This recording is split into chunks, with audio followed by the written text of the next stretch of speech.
Donald Trump famously, he does. He has kind of it's a weird thing. He's got this caustic side to him. And if you're up against him, he's all in. It's like a prize fighter, right? And Muhammad Ali was fierce in the ring, but I knew him, and he was a gentle man. I don't know Donald Trump, but when he's in the political sphere, that's like being in the ring. But yet, I mean, how many times did he call him, Ron DeSanctimonious? And now Ron DeSanctimonious is endorsing Donald Trump. And so when he attacks Nikki Haley, is it a true attack or is it gamesmanship? And the big question for me is, does he pose the risk of losing female voters, disenfranchising them, so to speak? Joining us now, political analyst, commentator, Young Voices, Samuel Mangold-Lenett is on with us. Hey, Samuel, how you doing? Good, well. How are you? Thanks for having me. Donald Trump seems like he's like a fighter in the ring talking trash, isn't it? But he punches hard. Yeah, and he wins big. But does he mean it, really? I mean, when it's all said and done and he becomes the nominee, which probably is going to happen, is he going to make up with Nikki Haley? And will she allow it? Well, presumably, yes. All the trash talk that goes on in the primary, that's all it is. It's trash talk. We saw this in 2016 and when that super crowded field as well. At the end of the day, these people who don't remain, permanent enemies, like Pencil Neck Adam Schiff is another nickname he uses. All these people who don't remain permanent thorns in his side ultimately help him to achieve his goals. So I don't think these nicknames are really anything that's like I don't think of it as like abuse. I think of it more so as like a teammate ribbing someone who's not performing as they should perform to help the team succeed. So when he goes after Nikki Haley, though, do women in America rile back at that and go like, whoa, I'm not voting for that guy? I think there is probably some general discomfort with it. Suburban women are a demographic that Trump hasn't necessarily performed as well with. And I'm sure this definitely does not sit well with them as it should. But I don't think it's, there are more important things happening in the country that people are definitely more concerned about. Inflation keeps eating away people's savings and income, and the border keeps getting blown out of the water. So I think people are intelligent enough to have perspective on the name calling in the race. I don't know. If you look at social media, and I would like to agree with you that they are intelligent enough, but I don't know if it comes down to intelligence or not. You look at social media postings and things like that, and I have some friends from school that are dyed-in-the-wool Democrats, and just they give it back to them. They talk about Donald Trump as traitor and this and that. So I think a lot of that sticks. Yeah, but again, I feel like if those are Democrats, I feel like that's kind of baked into the equation.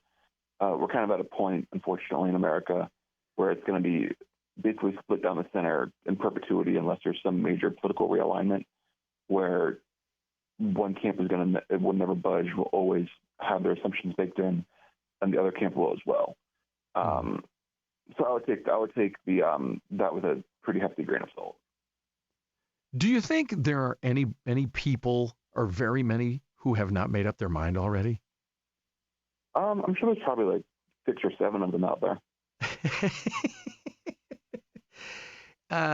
It does all seem like semantics. However, as we were just talking with Jeff Manasso, there is this thing of, and I think the Supreme Court has to rule on it, but there is this thing of, is he going to be on the ballot, and all of these court dates and all of these things that he has to fight, and that is sort of a real deal in that there's a possibility that he won't be able to be the candidate, even no matter who wants him to be. So then what? That's a great question. He said he would run from jail if he's indicted or convicted, rather. And honestly, it's a really scary thing to ponder because this isn't supposed to happen in the United States of America. No. We're not supposed to have political prosecutions of former presidents. We're supposed to cooked up nonsense prosecutions. Nonetheless, not even it's right. It's just a whole nightmare scenario. I don't know. I mean, I think that there was polling back in November that suggested in a head-to-head election versus Biden and Trump that conviction would lessen Trump's favorability among voters in certain swing states. Mm-hmm. But recent polling says it's not the case anymore. So who's to say? And it's also the whole logistical question of how do you even imprison a former president? Do you have to build a whole other prison? You can't put him in general pop. Is it just going to be house arrest for the rest of his life? What does that even look like? Yeah.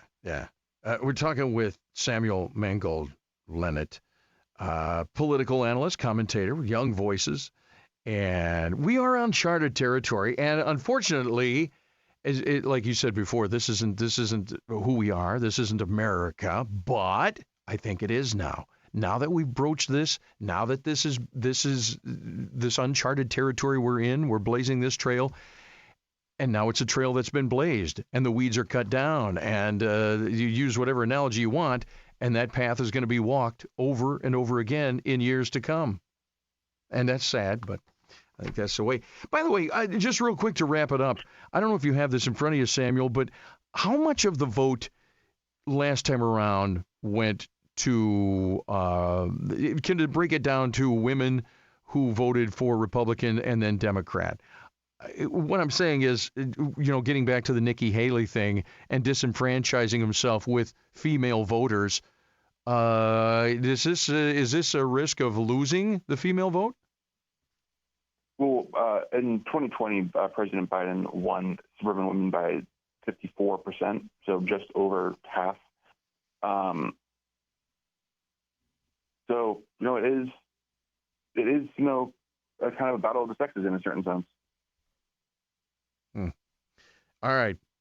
Samuel Mangold-Lenett. It's always a pleasure. I don't know that we've ever chatted before, though, so maybe it will be a pleasure from now on. I don't know that you and I have ever talked, but yeah, you're welcome back. And we'll see where all of this goes. Again, uncharted territory. It seems a little precarious. We will see. Sam, welcome. And yeah, we'll talk again soon, all right? Yeah, thanks for having me. All right, see you later. 1320 WILS. Mike Austin, your morning wake-up, back in just a minute.